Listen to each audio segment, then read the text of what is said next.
Nós falamos de manhã aqui, querido, de um dos perigos para a sociedade hoje. Quando a gente fala de sociedade, não vamos ficar falando em um termo muito amplo aí, de sociedade, num amplo secular e mundial, mas vamos falar do cristão inserido dentro da sociedade, que é o perigo, querido, do homem que se veste de um super-homem, e ele acha que seus planejamentos, que seus propósitos, que seus objetivos são maiores do que alguma outra força. E na manhã que nós, de uma forma muito genuína assim, Deus nos mostrou, mais uma vez, baseados, embora a gente não leu aquele texto que a gente leu aqui várias vezes, de Tiago capítulo 4, o quão pequeno nós somos e o quanto dependente nós somos também. Se por um lado nós somos pequenos, por outro lado nós somos dependentes de um Deus que é soberano em suas ações. Aleluia! E quando a pessoa ela entra nesse caminho, querido, há um grande perigo. Tudo aquilo que é excessivo é extremamente perigoso. E o excesso às vezes tem agarrado muitas pessoas, tem pegado muitas pessoas, de forma que são escravizadas por isso. Em Marcos capítulo 6, se você ler o versículo 12 e 13, você vai ver que Jesus, amém? Dá um sorriso para quem está ao teu lado aí, vocês estão, parece que o calor deixou vocês meio cansados aí, gente. Dá um sorriso para quem está ao teu lado, diga: vamos ficar tranquilo aí que vai dar tudo certo, viu, querido? Em nome de Jesus. Você tem que ter fé, fala isso para ela. Isso, fala essas palavras aí que ela vai ficar animadinha. Tem que ter fé. Vamos lá. Jesus ele chega, convoca os seus 12 discípulos e dá a esses 12 discípulos uma missão. Olha aí, versículo 12 e 13. Eles partiram e pregavam que todos se arrependessem. Então, eles saíram na missão. Esse texto aqui é conhecido como a missão dos 12, tá bom? Versículo 13: expulsavam muitos demônios, ungiam com óleo, e inúmeros doentes e os curavam. Então, Jesus ele chega para os seus discípulos e vai dizer: olha, vocês possuem poder para expulsar demônios, para curar enfermos, vão em meu nome e apregoem o reino. E o reino se constitui numa frase: arrependei-vos. E eles vão. Imagina você, aquela paixão de quando você começa num trabalho novo. Quando você começa num trabalho novo, você fica meio assim, animado, não fica animado? Fica não? Fica empolgado com aquele trabalho diferente que você está fazendo. Eles estão fazendo aquele trabalho novo, diferente.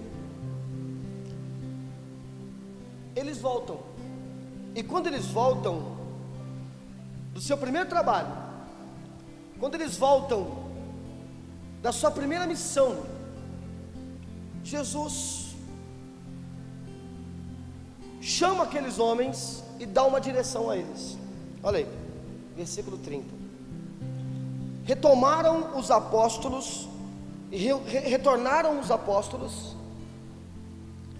reuniram-se com Jesus para lhe relatar tudo o que havia realizado e ensinado. Então convidou-lhe Jesus: vinde vós comigo para um lugar deserto, e o quê? E o quê?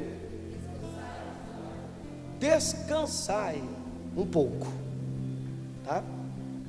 Pois a multidão dos que chegavam e partiram era tão grande que eles sequer tinham tempo para comer. Saindo do barco, foram para um lugar despovoado. Entretanto, muitos dos que viram retirar-se, tendo conhecimento, saíram correndo ao pé de todas as cidades, chegaram lá antes deles. Quando Jesus desceu do barco e observou aquela enorme juntamento de pessoas, sentiu compaixão por elas, porquanto era como ovelhas sem pastor, e sem demora passou a ministrar-lhe muitas orientações. Com o passar das horas, o final da tarde estava chegando, e por isso os discípulos se aproximaram de Jesus e avisaram: esse lugar é deserto e já está tarde. Despede a multidão para que possam ir aos seus campos e povoados vizinhos para comprar para si o que comer. Jesus, porém, instruiu: dê vocês comida a eles. Aí alguém, num tom irônico, vai dizer: devemos ir e comprar cerca de 200 denários de pão para dar-lhes de comer. Ou seja, aqui tem uma fração, numérica. Resumindo, vamos pegar aí 10 meses de salários, que é o equivalente aos 200 denários, e comprar de comida. Então alguém está dizendo: tem muita gente e nós não temos comida suficiente para isso. Aí Jesus perguntou: quantos pães vocês têm? Ide verificar. E tendo informado, comunicado: 5 pães e 2 peixes. Olha para mim, irmãos, a gente conhece aqui o resto, é a primeira multiplicação dos pães e peixes. Imagina eles voltando, sua missão, felizes. Há outros textos que vai dizer isso, que eles estavam empolgados, porque haviam curado pessoas, haviam expulsado demônios, haviam pregado e pessoas haviam sido batizadas, se arrependeram. De repente Jesus diz assim: olha, vocês precisam descansar. Vocês precisam descansar, porque eu estou notando que vocês estão cansados dessa missão. Vamos fazer o seguinte: vamos entrar no barco, vamos atravessar o mar da Galileia, a gente vai para outro canto, deserto, e ali a gente faz uma refeição, amém?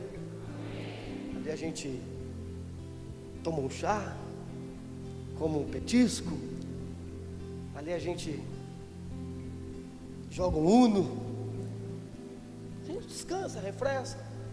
O irmão que gosta de ouvir um rap, ouve o rap. O irmão que gosta de tocar um violão, toca. O irmão que gosta de fazer palavras cruzadas, faz palavras cruzadas. Vamos descansar a cabeça. Descansar a cabeça. Vamos? Então vamos. Eles entram no barco. Amém? Alguém viu, algum curioso viu para onde eles estavam indo e anunciou para todo mundo: olha, eles vão para um lugar deserto ali, tem um lugar secreto, deserto. E quando eles chegam lá, já está todo mundo lá. E aí o chamado, o ministério exigiu deles, cobrou. Então, deixa para descansar depois. Vamos embora, vamos lá trabalhar. Até Jesus entrou nessa. E vai dando orientação. Pá. A Bíblia diz isso, estão dando orientação a respeito do reino. Quando alguém diz: está tarde e está todo mundo com fome, Jesus disse: dê comida a eles. Não, mas nós não temos comida. Como assim vocês não têm comida? Dê comida a eles. Irmãos, Jesus pergunta quantos pães eles têm, ele faz a multiplicação, alimenta todo mundo. É interessante porque o texto, se você continuar lendo, a Bíblia diz que Jesus fala assim: olha, atravessem o mar da Galileia e eu vou para outro canto.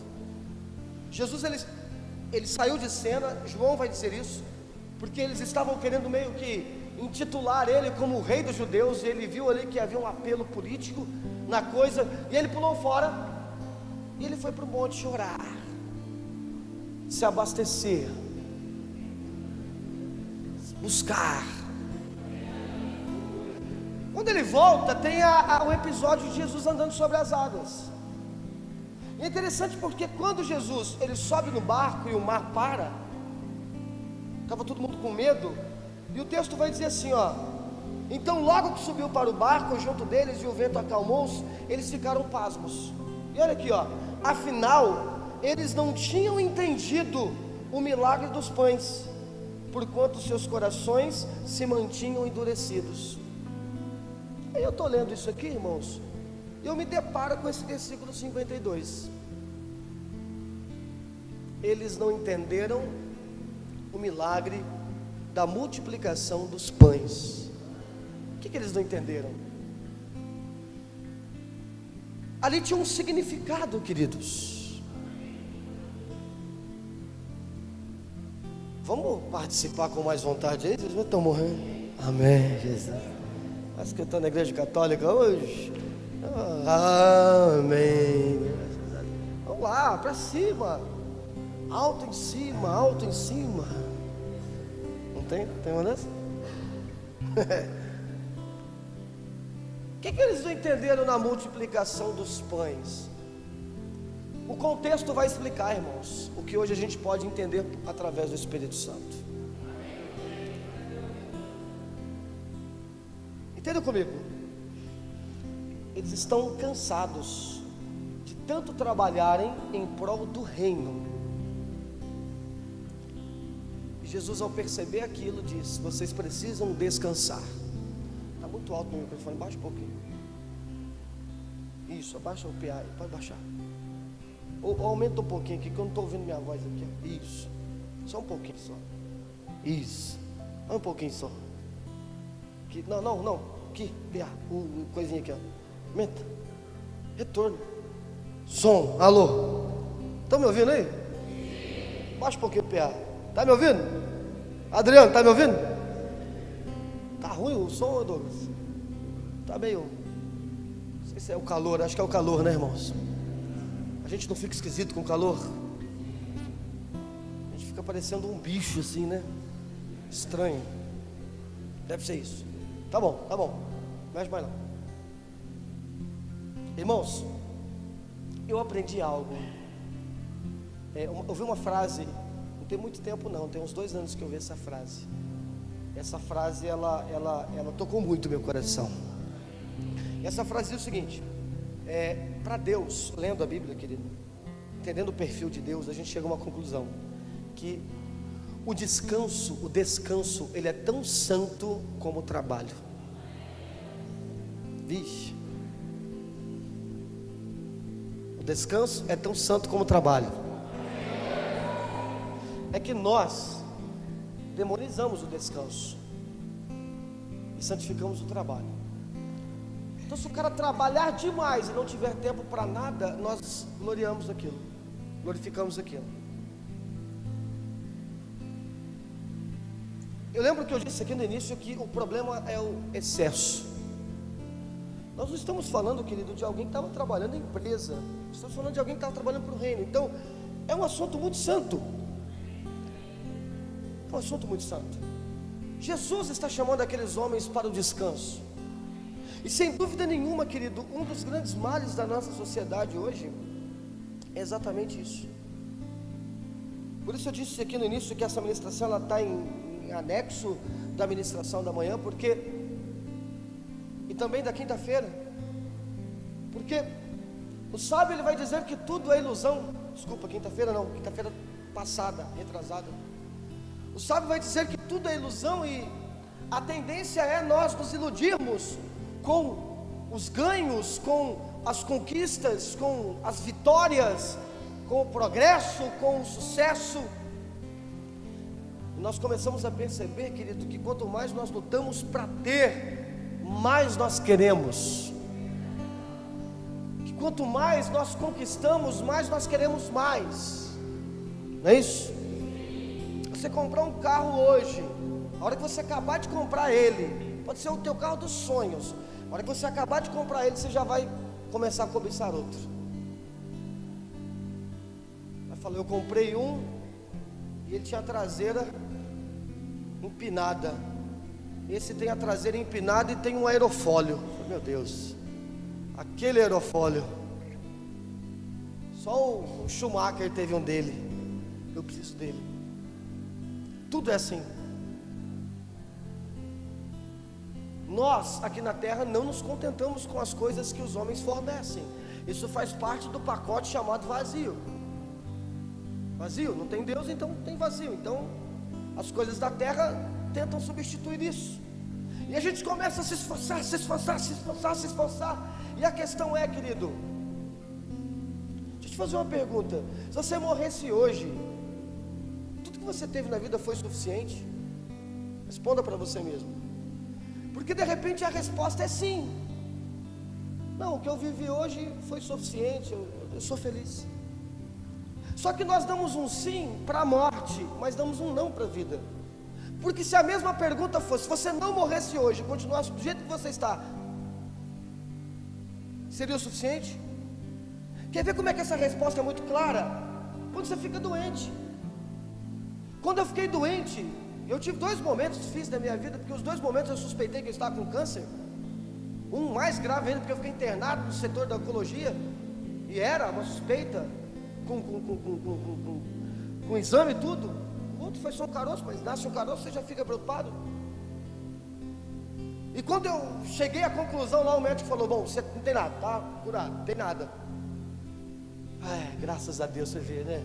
Aí você vê, eu tenho 2 filhos, tenho uma esposa maravilhosa, eu tenho tudo, tenho saúde. Para que mais que eu preciso? Não vou me preocupar mais com nada. Não vou me preocupar. 10 dias depois, você vai passar o cartão para comprar uma paçoca, e a moça fala: senhor, está dando não autorizado. Você já, Satanás, já começa, não é assim? Como você estava falando que já estava tudo bom e era o suficiente, agora, pois é, porque o mundo vai nos moldando. O apóstolo Paulo falou em Romanos 12, toma cuidado que ele te molda, hein? Então o mundo vai nos moldando e vai tentando dizer que o que a gente tem é insuficiente. Por isso eu não sou tão feliz assim. Eu não sou tão feliz porque não é suficiente. E aí começam cobranças, e aí começam trabalhos excessivos, que levam o homem ao desgaste. E Salomão vai dizer que isso é vaidade. E Jesus, quando percebe que os seus discípulos estavam trabalhando muito, mesmo que fosse um ofício sagrado e santo, ele diz: vocês precisam descansar, porque esse é o perfil do eterno Deus.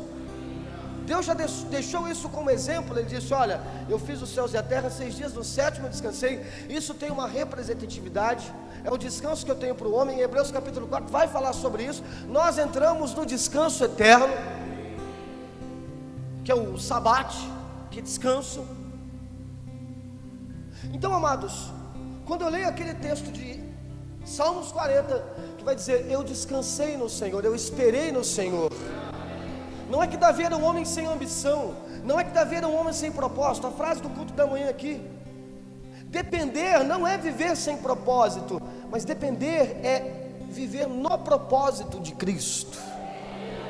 Porque por vezes os meus propósitos, eles não apenas colocam a minha alma e o meu espírito em confronto com Deus, como às vezes desgastam a minha própria vida. E Jesus disse: vocês precisam descansar. Só que aí o que acontece? As pessoas vão lá, vai todo mundo lá: olha, precisamos de esclarecimentos a respeito do reino. E eles voltam a trabalhar. Queridas, as pessoas exigem muito de nós. Outro dia eu estava vendo minha esposa, tinha acabado de atender um monte de gente, e aí não sei quem passou meu telefone para não sei quem, vai se matar. E precisa, então, essa pessoa vai procurar agora, não foi? Vai procurar um CRAS, vai procurar um CAPS, porque você não vai atender, você não pode, porque você tem que descansar. Não, mas eu tenho que ajudar, a pessoa vai se matar. Então, ela não vai se matar, calma que tem outros psicólogos e... calma, não é assim. Porque senão, meu irmão, todo mundo vai se matar. E aí todo mundo vai te procurar, e você tem que ajudar, e você tem que trabalhar, e daqui a pouco você morre. É assim para todo mundo. É assim para mim, é assim para você. E Jesus está dizendo aqui, ó: vocês precisam descansar, vamos descansar. Só que aí vem as pessoas, o ofício, e cobra. E aí Jesus está observando aquilo, e ele fala: então vamos fazer o seguinte aqui, está tarde, dá comida para eles. Nós não temos comida. Vocês não têm comida? Não. E agora? Eles não tinham comida para dar. Essa é a questão. Se nós não descansamos, se nós não cuidamos do nosso coração, da nossa vida, se nós não nos enchermos, nós não tivermos um tempo para nós vamos andar com o tanque vazio. E aí quando alguém precisar de pão, dá pão. Não tem que dar, porque não tem nem para mim. E algumas pessoas estão tão aceleradas no seu percurso, que o combustível está indo embora muito rápido, querido.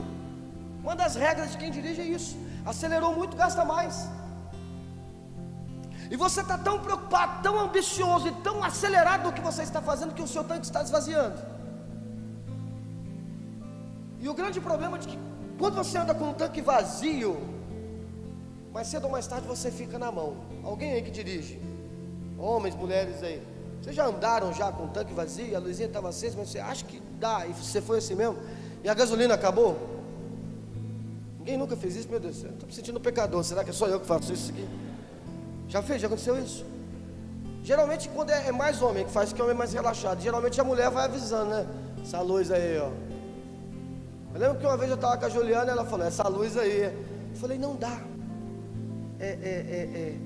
O carro da GM tem o reservatório grande, anda quase 20 km, dá.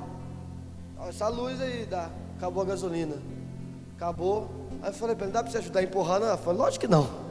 Você empurra sozinho aí, miserável. Quem mandou você deixar a gasolina acabar? Estou avisando lá atrás. Aí você deixa a gasolina acabar, e quando precisa não tem. Dê pão para eles, nós não temos. Querido, a grande questão aqui é que nós estamos gastando as nossas reservas e nós não estamos nos enchendo. E nós não podemos dar aquilo que nós não temos. Algumas pessoas, querido, tem um irmão aqui na igreja, ele não está aqui hoje, mas eu vou ter que chamar ele. Vou falar com ele, porque toda vez eu falo, irmão, você não veio hoje quinta-feira, estou com trabalho. Querido, teu trabalho está te privando de ter um relacionamento com Deus. É isso. E domingo? Domingo não foi trabalho, foi? A questão aqui é, querido, a gente deixa a nossa vida espiritual, as coisas mais importantes da nossa vida, vida espiritual, vida psicológica, a nossa alma, a gente deixa a essência tudo em segundo plano. Você que é casado aqui, qual foi a última vez que você foi numa terapia para casal? Qual foi a última vez que você sentou com tua mulher? Não precisa ter um psicólogo nem um pastor do lado, não. Você e tua mulher sentou e falou, vamos conversar. Não é quebrar o pau que eu estou falando, não. Quebrar o pau a gente faz com a facilidade. É só um soltar um peido do lado do outro e já começa o pau quebrar já. Também pudera, né? Soltar um peido, né? É muito feio, né?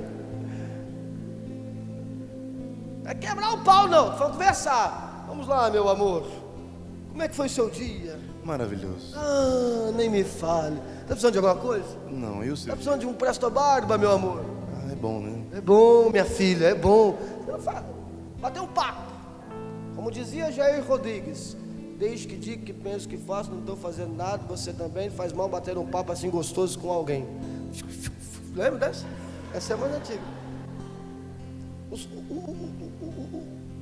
O descanso é sagrado, mas a gente tem que ter vergonha. Outro dia eu estava com a Juliana numa comida japonesa, ela ia colocar a foto lá, eu falei, não põe isso não. Por quê? Não, porque não põe, porque os irmãos não podem saber que eu estou comendo comida. Ela falou, mas você está pagando com o dinheiro da igreja ou com o seu dinheiro? Eu falei, com o meu dinheiro, do meu bolso. Falou, não, mas aí os irmãos vão achar que eu estou comendo comida japonesa, mas eu deveria estar ofertando, ajudando a igreja. Falou, coloca uma coisa na tua cabeça, filho, você é a pessoa que mais ajuda lá. Então não tem problema nenhum. Mas na minha cabeça já está isso. Que eu não posso descansar, que eu não posso fazer isso, por quê? Porque senão eu estou pecando. Só que isso é uma consciência, querido, que não é minha, ela é coletiva. E ela está na cabeça de todo mundo. Você não descansa porque você acha errado. Você não investe na sua vida espiritual porque você tem outras coisas para fazer. Não dá para conversar com meu filho agora. Por quê? Porque eu tenho outras coisas. Você não conversa com teu filho porque você quer dar suprimento a ele. Roupa, sapato. Só que às vezes alguém está conversando com ele. E o que você deveria estar passando para ele, outra pessoa está. E aí a gente começa a perceber, irmãos, que essa vida excessiva de trabalho, de obrigações, está começando a afetar a nossa vida espiritual, a nossa vida psicológica, a nossa alma, o ser que habita em nós, dentro dessa carcaça. E às vezes a carcaça está muito boa, mas esse homem está se desgastando por não ter combustível, por não ter pão para dar para o outro, por estar muito preocupado com o trabalho, mas quando tem que descansar não pôde. Por quê? Porque outras pessoas foram ali. E aí fazer o quê, né? Eu vim aqui para descansar, mas eu tenho que trabalhar. É isso que tem acontecido com muitos de nós, irmãos.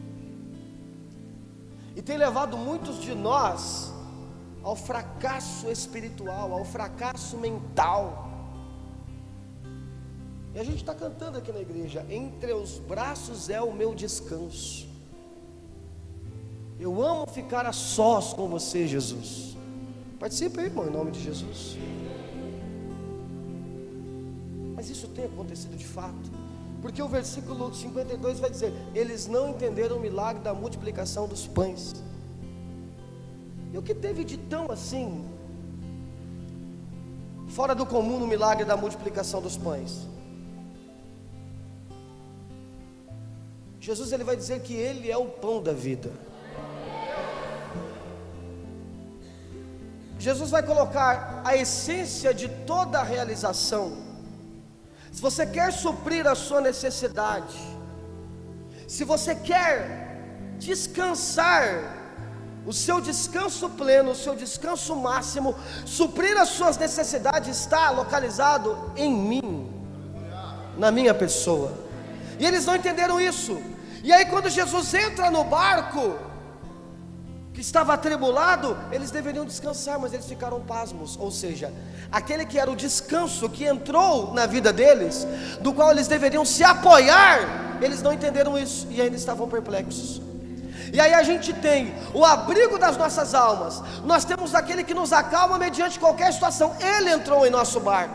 Querido, quem entrou no seu barco não foi Jonas, quem entrou no seu barco foi Jesus.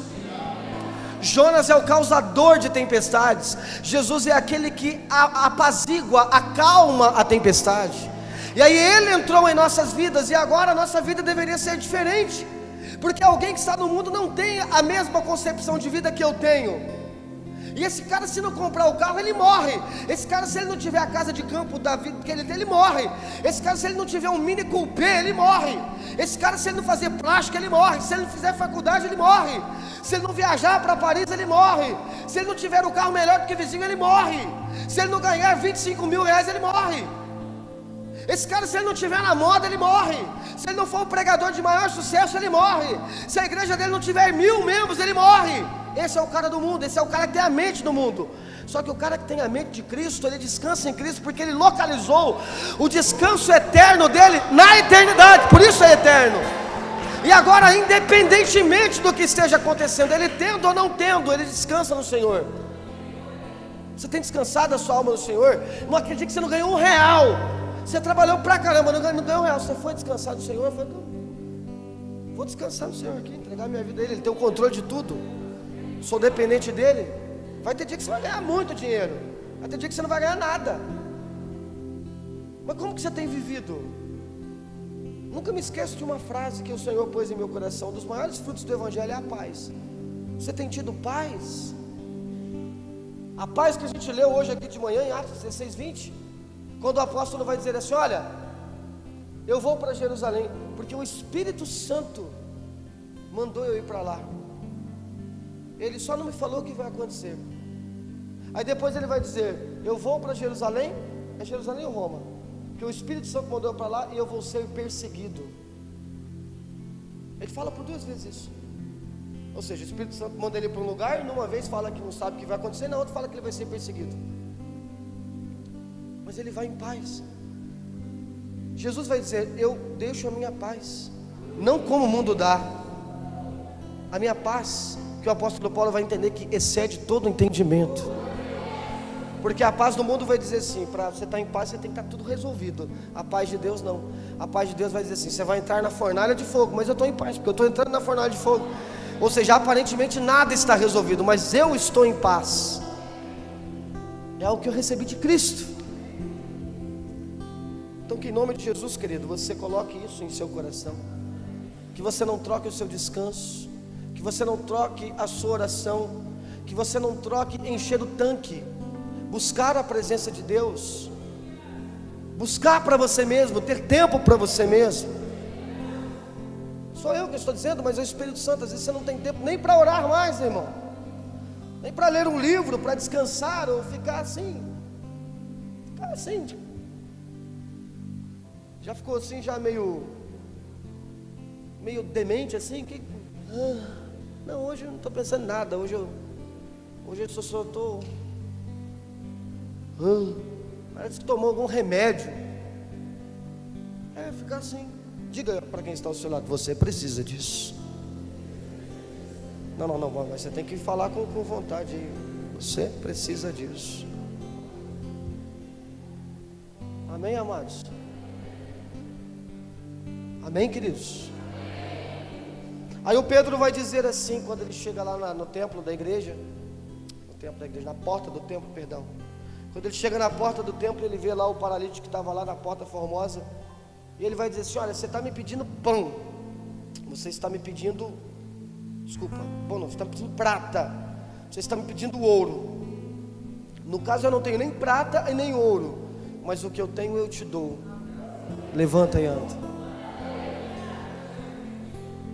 Sabe, queridos, o que nós precisamos entender com a ministração da multiplicação dos pães é que Jesus ele estava dando algo para o povo do qual eles precisavam, mas eles não entendiam. E o paralítico, agora Pedro entendeu isso, o paralítico está pedindo o que ele não precisa, e o Pedro dá o que ele precisa porque ele tinha. E aí nós temos o contato com muitas pessoas no trabalho, na faculdade, em casa, na vizinhança, na família, pessoas que estão urgentemente precisando de algo que nós deveríamos ter em abundância. E a questão é, por vezes a gente não está dando, porque de repente está faltando para mim. É triste falar isso, irmãos, mas às vezes eu não tenho condição nenhuma de orar pelos outros, porque eu não oro nem por mim. É triste falar, mas às vezes eu não tenho condição nenhuma de dar uma palavra para alguém, porque eu não tenho nem para mim. Só que o Pedro agora diz: o que eu tenho eu te dou. Tanque cheio. Tanque cheio. O pastor Pedro falou quinta-feira aqui: irmãos, é inadmissível você ficar falando estou vazio, estou fraco. Não que eu estou fraco, eu estou fraco. Como assim você está fraco? Porque Jesus vai dizer assim: ó, se você aceitar beber da água que eu te dou, rios de águas vivas fluirão de dentro de você. Então a palavra aqui é aceitação. A palavra é aceitação. Aceitou, gerou abundância. Então provavelmente, querido, muitas das vezes que eu digo que eu estou fraco é porque eu não estou aceitando aquilo que está sendo ministrado, aquilo que está sendo dirigido. Porque se aquilo que fosse falado a mim entrasse no meu coração como uma exortação de Deus, aquilo geraria em mim fonte, abundância. Eu passo a dar. Não adianta, querido, você não vai muito longe com o seu tanque vazio. Se você está achando que você pode viver uma vida sem combustível, sem o pão da vida, sem a água da vida, e achar que você vai ser normal, igual ao mundo, alguém que não ora, alguém que não tem comunhão, alguém que não descansa, alguém que não tem uma vida saudável. E quando eu digo vida saudável, você pode colocar aí do jeito que você sentir no seu coração, desde um cuidado com a alimentação, desde um cuidado com o corpo, até o principal, que é a sua saúde espiritual. Se você está achando que você, depois de conhecer o Evangelho, pode viver assim, você está enganado. Porque o peso da frustração e da cobrança será muito maior. E não pense que você está imune disso, porque foram muitos os homens dentro da Bíblia que sofreram o peso do cansaço, do trabalho, e alguns souberam lidar da forma positiva e outros não. Nós estamos aprendendo com Cristo, porque Cristo não teve um ministério light. Romance no ministério de Jesus, só aquilo que a gente vê nos teatros de Páscoa, porque foi algo traumático, trágico, difícil. E ele não estava nem disposto a ir para a cruz como homem, de tão difícil que era, mas por obediência ele foi e foi aperfeiçoado nisso. Eu não estou querendo dizer, querido, que servir a Cristo então vai ser só descanso. Deus ele descansou um dia dos 7. Então o que ele nos passa, querido, é que nós teremos sim muitos desafios, muitos trabalhos, mas que nele nós somos capazes de renovar as nossas forças, de continuar. Desses muitos casos que nós temos na Bíblia de homens que se cansaram, a gente poderia falar de Moisés, poderia falar de João Batista, poderia falar de Davi. Acho que o caso mais emblemático é o caso de Elias.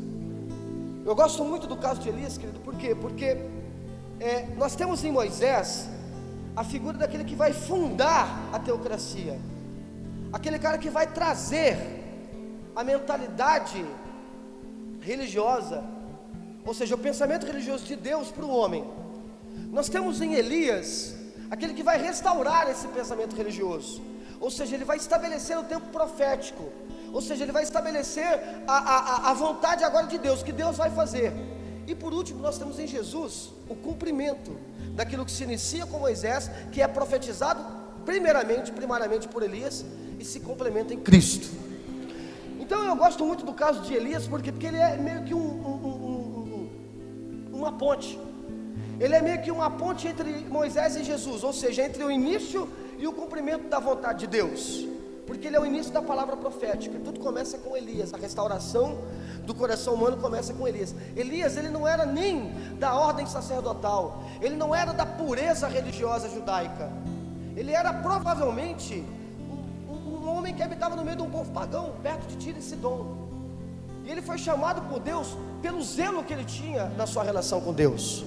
Isso é um cara que trabalhou incansavelmente, isso é um cara que trabalhou com muita prudência, com muito desejo, com muita vontade para Deus. Foi Elias, mas ele se cansou. E a gente conhece a história, vamos dar uma lidinha lá. 1 Reis capítulo 19, diz assim. 1 Reis capítulo 19 diz assim, versículo 3. Assim que Elias, então o que acontece? Depois de profetizar que choveria, depois de destruir os profetas de Baal, Jezabel mandou uma mensagem para Elias dizendo que ela mataria ele. E quando ele recebe aquela notícia, aí a gente tem o decorrer da história aí. Assim que Elias recebeu esse aviso, fugiu para salvar a sua própria vida, chegando até Berseba, que pertence a Judá, e deixou ali o seu servo. Quando ele fez pelo deserto, no caminho de um dia, foi sentar-se debaixo de um zimbro, uma espécie de arbusto, e ali orou pedindo a Deus a morte, dizendo: agora basta, Yahvé, retira a minha vida, pois não sou melhor que os meus pais. Deitou-se e dormiu ali mesmo, sob essa árvore. Mas eis que o anjo tocou e disse: levanta-te e alimenta-te. Abriu os olhos, olhou ao redor, e eis que ali junto à cabeceira havia um pão quente, que fora assado sobre pedras em brasas, e vasilha com água fresca. Tendo comido e bebido, voltou a deitar-se. E o anjo do Senhor veio pela segunda vez, tocou-lhe e recomendou: levanta-te e come, porque muito cumprido será a tua viagem. Então ele foi, comeu e bebeu. Fortalecido com aquele alimento, viajou 40 dias e 40 noites até chegar ao Sinai, em Horebe, o monte de Deus. E ali entrou numa caverna e passou a noite. Então Elias ouviu a voz de Deus, que questionou, dizendo: o que fazes aqui, Elias? Então, irmãos, olhem para mim. Ele fica desesperado com aquela notícia, que ele morreria pelas mãos de Jezabel. E a primeira coisa que ele faz, ele pega o seu auxiliar, deixa o seu auxiliar em determinado local e começa a correr. E passa um dia inteiro correndo, desesperado, até que ele cai debaixo de uma árvore, sem fôlego. Imagina correr um dia e diz: Deus, me mata, porque eu não aguento mais. A gente começa a cometer o erro, irmãos, quando a gente dá o passo de Elias. E o passo de Elias é: deixa o servo e eu vou andar sozinho. E aí eu já não ouço mais, não tem mais pastor. Tem gente aqui que não tem pastor, ninguém te aconselha, irmão. É você sozinho, você é o maioral, o bom. Não tem mais esposa, também não ouço mais esposa. Não, que marido, também não ouço mais marido. Não ouço ninguém. Eu não ouço ninguém. Então ele não ouve mais ninguém agora. Não tem um auxiliar, não tem alguém para andar comigo. Eu tinha, mas eu deixei ele lá atrás, agora estou andando sozinho. E aí, querido, quando a gente começa a andar sozinho, a gente sabe onde que chega, né? João Batista. João Batista foi aquele que disse assim: ó, tá lá, o Filho de Deus, olha lá, passando lá, ó, o Messias, o Cristo. E aí quando ele está sozinho na cadeia, oprimido pelo ímpeto sanguinário de Herodes, ele manda chama os meus discípulos aí, pergunta lá para Emanuel se ele é o Messias mesmo. Olha o que a opressão faz. Ela deturpa o nosso entendimento de quem é Jesus e nos faz descrer. Tudo porque às vezes nós estamos sozinhos. Elias deixa o seu auxiliar e vai andar sozinho. E agora ele pede a morte, ele não aguenta mais. Só que aí Deus, ele vai atrás de Elias e fala: Elias, vem cá. E o anjo oferece para ele: come esse pão, bebe essa água, porque vai ser cumprido o teu caminho. E ele caminha 40 dias e 40 noites. Amém? Até o monte de Deus, Monte Horebe, onde Moisés falava com Deus. Quando ele está lá, vem a palavra do Senhor dizendo para ele: o que você está fazendo aqui, Elias? O que você veio fazer aqui? Porque no coração de Elias estava: eu estou caminhando para me esconder. Mas aquele alimento que Deus havia dado a ele tinha um outro propósito, para que ele fosse ali para ficar a sós com Deus. E é interessante, querido, porque, amém? É interessante porque o Elias, ele vai retrucar para Deus, vai dizer: beleza, Deus, por que eu estou aqui? Porque eu sou zeloso, eu faço isso, eu faço isso, eu faço isso, eu faço isso, faço isso, faço isso, faço isso. Eu só trabalho, e agora querem me matar. Aí a gente vai questionar com Deus o que a gente faz. Olha para mim, Deus não precisa do seu serviço para ser Deus. Você está achando que você está fazendo muito? Se você parar de fazer o que você está fazendo para Deus hoje, não vai mudar em nada em quem Ele é, e muito menos nas coisas que representam Ele. Ele não está se importando no que você está fazendo, no que você está ministrando, no que você está... Não está. Porque isso não muda. Não muda o que Ele já predestinou, querido. A única pessoa que se um dia podia dizer isso, essa pessoa era Jesus. Mas ele foi obediente e não ousou questionar Deus pelo seu trabalho. Ele se colocou na condição de servo. Irmão, às vezes a gente acha que está fazendo tanto, que a gente cai naquela frase de Jeremias. Peraí, mas o homem é maldito, não é quando ele coloca a sua realização máxima no esforço dos seus braços, é? Então não seria melhor ele confiar no Senhor? Seria. De repente, querido, o fato de nós não termos momentos para ficar a sós com Deus, momentos para descansar em Deus, é a resposta, querido, é a prova do quanto nós estamos mais preocupados com o que a gente está pensando do que o que Deus está pensando. Vem cá. Quando a gente está fazendo alguma coisa, a gente está preocupado com o que Deus está achando a respeito daquilo, ou a gente mesmo? Porque a gente é tentado vaidosamente a puxar a opinião para nós mesmos. Às vezes você gostou, às vezes o público gostou, às vezes todo mundo gostou, e Deus? Você pergunta todo mundo, principalmente aqueles que pregam. Quando você prega, você pregou, como é que foi? É a opinião do... agradou as pessoas ou foi Deus? O que é? Aí Deus, ele vai ouvir o que Elias está dizendo. Ah, então você está trabalhando muito? Então beleza, então vem aqui para fora. E aí vão ter algumas coisas que acontecem. Deus, ele vai se manifestar. E é tão interessante essa epifania de Deus, queridos, porque Deus, ele vai se manifestar para que Elias entenda. Aí a Bíblia diz no versículo 11 que diante dessas palavras Deus lhe disse: sai desse lugar e vai ficar diante de mim no alto monte. Então o Senhor passou um vento muito forte e fendeu morros e partiu rochas em pedaços. Contudo, Yahvé não estava nesse vento. Depois fez soprar um forte terremoto, porém o Senhor não estava no tremor das terras. Em seguida do terremoto caiu um fogo, mas Deus também não estava no fogo. Depois do fogo veio um sussurro de brisa, suave, tranquilo. Assim que Elias percebeu aquele murmúrio, puxou a sua capa para proteger o seu rosto, saiu e prostrou-se à entrada da caverna, e a voz lhe indagou: o que fazes aqui, Elias. Oh, que coisa tremenda, querido. Como isso aqui me empolga. Porque Deus, Ele falou: beleza, eu ouvi agora todo o seu desabafo. Vai para fora da caverna. E aí vem um vento, nada. Vem um terremoto, nada. Vem um fogo, nada. Aí vem uma brisa. Aí ele sai para fora, ele começa a enxergar Deus por meio da brisa, por meio de um vento suave, de um murmúrio, de algo tranquilo. Nós não vamos enxergar Deus, querido, no meio do terremoto, no meio do vento, no meio dessa bagunça toda. A palavra aqui é ficar a sós. Vamos lá para o monte, lá, para a gente poder ter um momento de comunhão, descansar.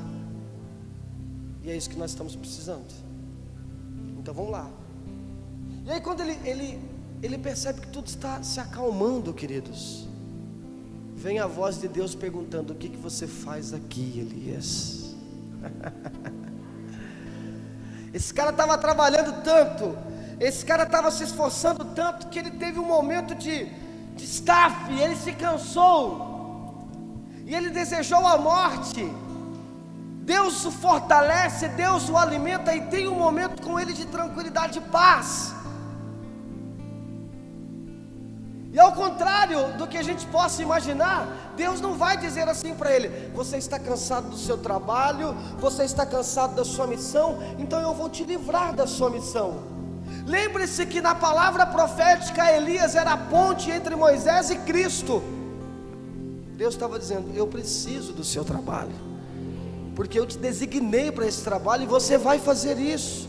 O que você faz aqui? Eu não mudei o meu chamado e meu propósito para você. Eu não vou adaptar para ficar mais fácil, eu não vou adaptar para deixar mais light. O desafio é grande, mas a questão é: em meio a isso, sinta a minha paz.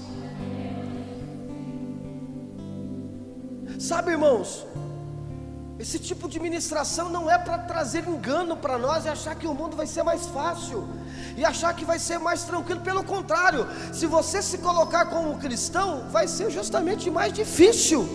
Se você se posicionando como alguém de Deus, vai ser mais complexo, mais desafiador. Mas a questão é, Jesus, quando ele vai orar pelos seus discípulos, ele diz: Deus, eu não estou pedindo que o Senhor livre eles do mundo, mas que o Senhor livre eles do Deus desse mundo. Então a questão é estar no mundo, sujeito às aflições do mundo, mas o Deus desse mundo, Ele não contempla o meu coração, a minha alma, porque eu entreguei a direção da minha vida para outra pessoa que diz: vinde a mim, você que está cansado e oprimido, porque o meu jugo e o meu fardo é leve. Eu entreguei o meu caminho naquele que eu confio. Então nós não estamos falando de algo que vai ser mais fácil, nós não estamos buscando a Deus para facilitar o nosso caminho, mas nós estamos buscando a Deus, querido, porque Ele é o nosso abrigo. Salmo 91 disse: nós habitamos nesse esconderijo. É Ele quem nos guia, independentemente de onde a gente esteja passando, mas o final disso tudo são os pastos verdejantes. E a questão aqui é: enche o seu tanque da intimidade com Jesus, descansa no Senhor, tenha o seu momento de cuidado espiritual, busque por você, enche a mais. Você tem orado, querido, por você, você tem lido, se edificado nas Escrituras pela sua vida, você tem vivido em comunhão com pessoas que vão ser suporte.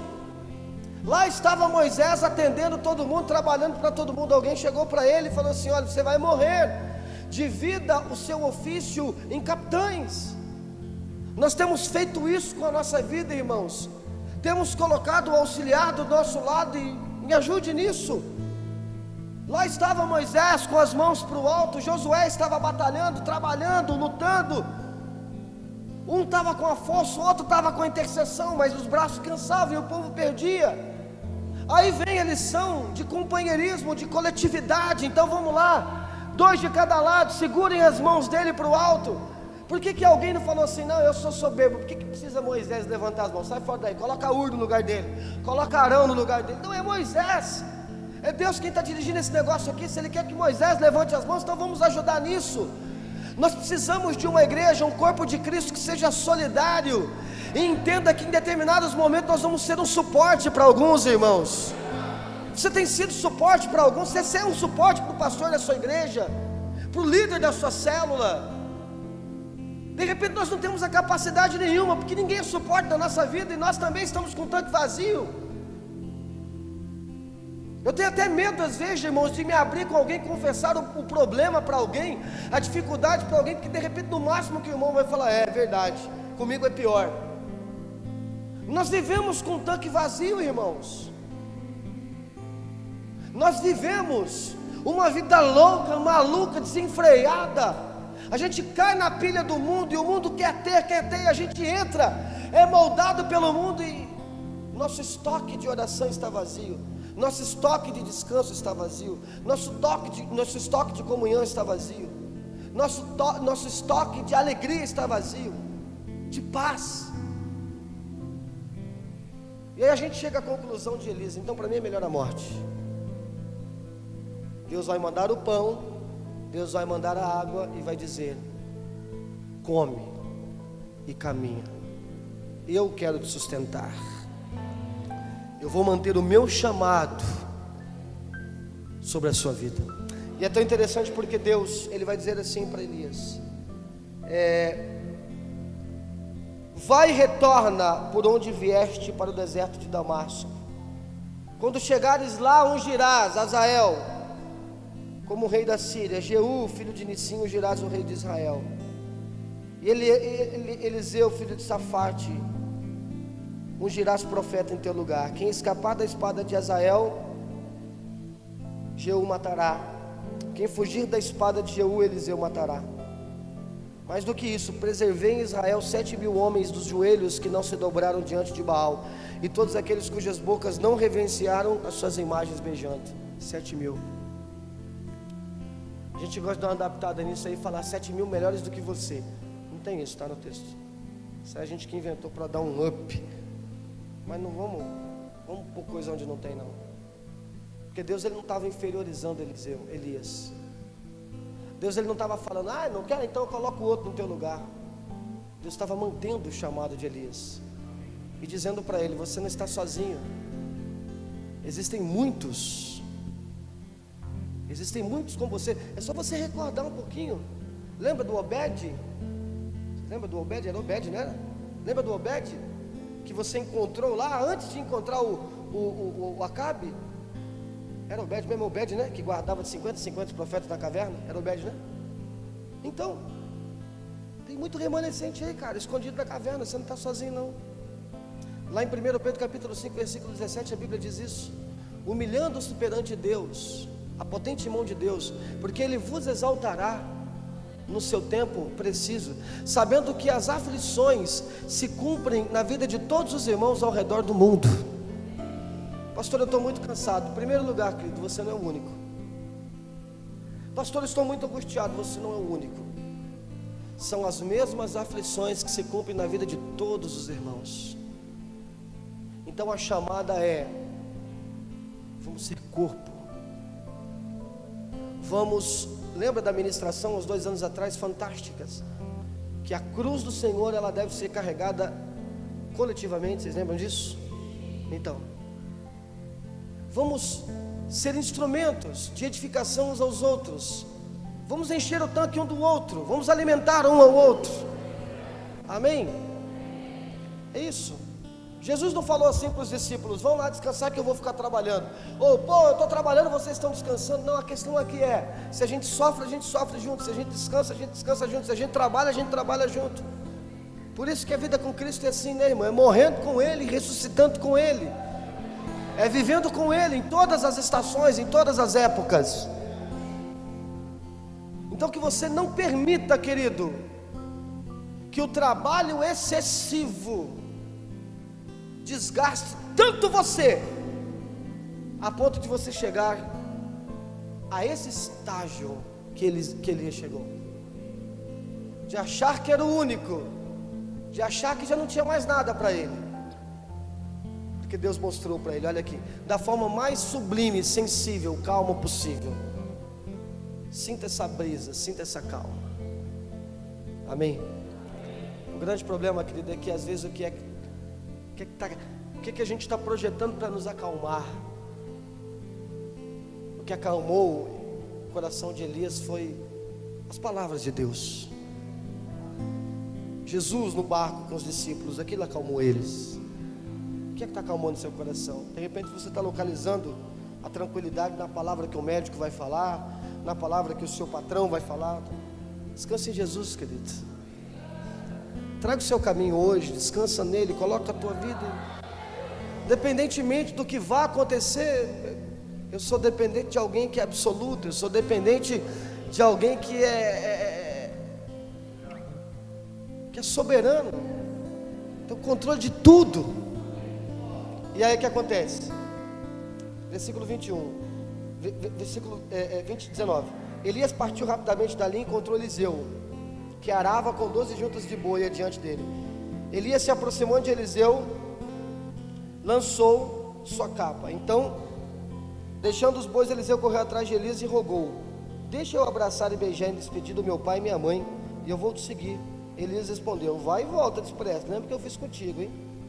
Eliseu voltou, apanhou a sua parelha de bois, matou, queimou o equipamento de arar para cozinhar a carne, serviu ao povo e eles todos comeram. Agora olha o versículo final aí, versículo 21. Depois partiu com Elias, tornando-se o seu assistente e aprendiz. A coisa que mais me impacta nesse trecho é que nós temos no início Elias abandonando o seu assistente, e no final Deus está dando um outro assistente para ele. Você não vai caminhar sozinho. Parte do nosso cansaço está em querer carregar a carga que é para ser compartilhada. Então que você lance no Senhor, lance em quem está com capacidade para segurar os seus braços, e comece, querido, nada melhor do que um tempo para ficar a sós com o Senhor e reavaliar os nossos temores, as nossas ansiedades, as nossas preocupações, e permitir que o nosso coração seja alimentado e encorajado por Ele, para que a gente assim possa seguir em frente naquilo que Ele tem projetado para nós. Jesus é o melhor caminho. Amém? Eu gosto muito daquele texto de Isaías 40, que vai falar que os jovens caminharão, não se cansarão. Abre aí, Isaías 40, versículo 28. Diz assim: não sabes e não ouvistes que o eterno Yahvé, o Senhor, o Criador de toda a terra, não se cansa e nem fica exausto? Sua sabedoria é insondável, seu conhecimento incompreensível. Faz o forte ao cansado e multiplica o vigor dos que estão fadigados. Até os adolescentes se cansam e ficam exaustos, não ficam? Ficam. E os jovens tropeçam, não é, Gleice? Gleice falou, está falado. Os jovens caem, mas aqueles que esperam no Senhor renovam as suas forças, voam alto como as águias, correm e não se fadigam, caminham e não se cansam.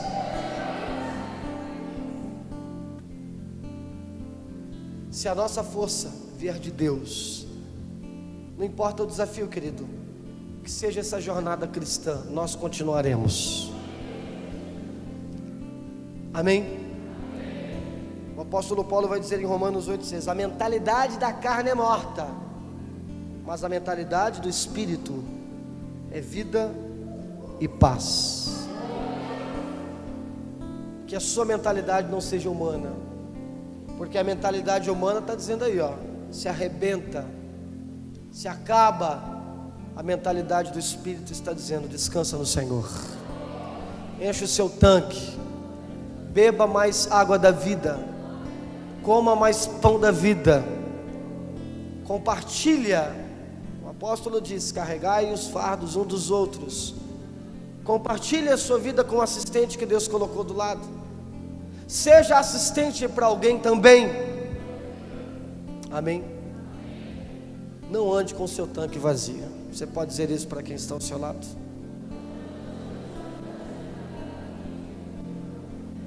Não ande com o seu tanque vazio.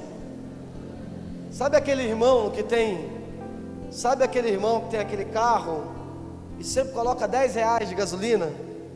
O carro fica até triste, coitado. Aí você para no posto, você fala para o frentista: hoje eu vou pôr 150, pode completar. O carro fica até feliz. Ei, quanta gasolina, né? O irmão só anda com R$10. Então, tem gente que está vivendo assim no limite, irmão. No limite, não é, Isaías?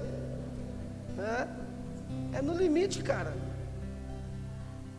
Só para conversar quando está discutindo. Só ora quando o capeta apareceu mesmo, irmão. Só quando ele vê o capeta que ele ora, sabe? O cara só descansa quando desmaia. É verdade, eu preciso descansar. O cara quase morreu, teve, como é que é o nome daquele lá? Coração,